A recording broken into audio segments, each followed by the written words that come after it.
Okay, welcome back to my DM's drawing guide. For this one, I'd like to show you how I draw cave walls. This is kind of the rocky variety, the more natural variety of cave walls. I'll do a future video for man-made catacombs and stuff, that kind of fun stuff. This is going to be similar to our elevation video. Essentially, it's just a cross-hatched version of that. But if you're still interested, here's my method. We'll begin, as always, with our pencil. And we will center our camera. And we will begin with an example cavern or room. So when I'm drawing this, it's really just a squiggly hand, trying to make a natural shape. Add some visual variety, some ins and outs, clefts and ridges. Work out the shape. Once we have that, really that's all you need for the pencil stage. The next stage, I add quite the bold outline to this shape because this is going to determine the edge of our cavern. This is kind of important visual cue to your players, like, hey, this is a wall, guys. You can't just jump over this. Maybe they can. Maybe they're a level 20 rogue, or they can phase shift. I don't know. But it is still very important information. So we're going to be quite brisk for the purpose of the tutorial, but we are going to be adding a bold line.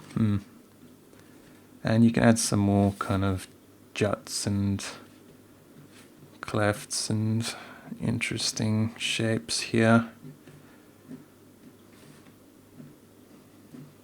This is also, or in our pencil stage, would be a good opportunity to think about if we wanted like rubble right here. So if you'd like to learn how to draw rubble, please check out my rubble drawing video. But in this video we're going to be drawing cave walls. So now that we've got our outline quite bold, we're going to go around the edge again, and following what I explained in the elevation video, we're going to draw rocky walls. In this one we don't have a upper border to guide us. We're just kind of going to let these shapes fade into the white.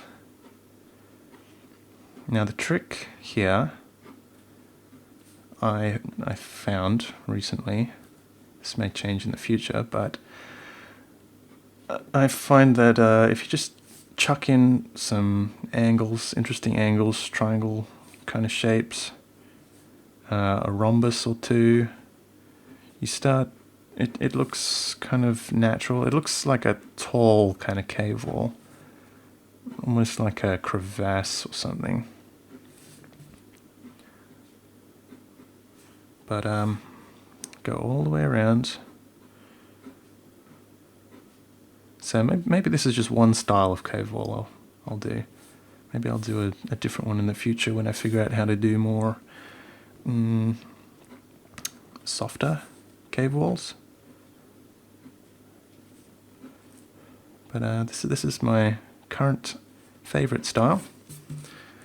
There we have it. So we have essentially our cliff face to act as a cave wall. And next up, we simply take all these shapes we just drew and we throw in some cross-hatching.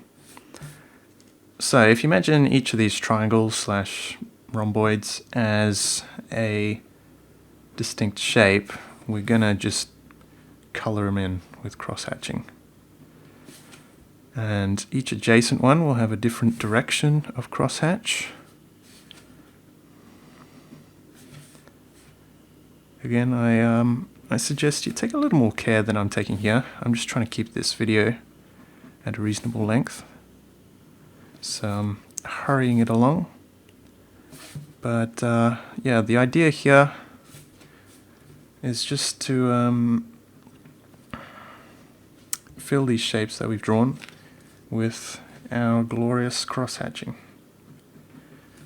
which is ever so useful.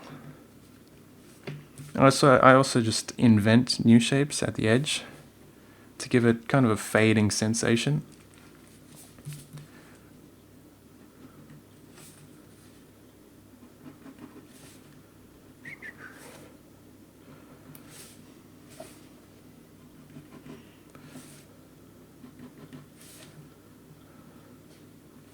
Now, say we had a light source, this just occurred to me now, but if we had a light source in this room, right here, somebody left a lantern on the ground, I might sketch in with pencil a border for this lantern, and the cave wall that is lit by the lantern, we would be much more sparing with our crosshatches.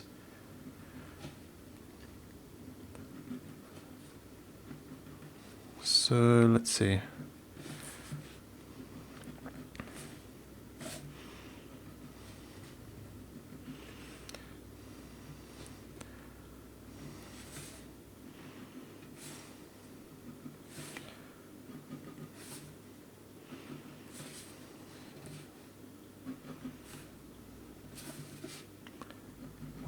What? Yeah, that's enough for a demonstration, I think.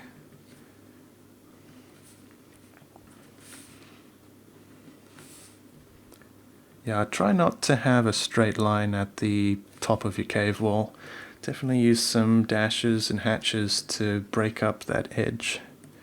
Ooh, this pen is bleeding.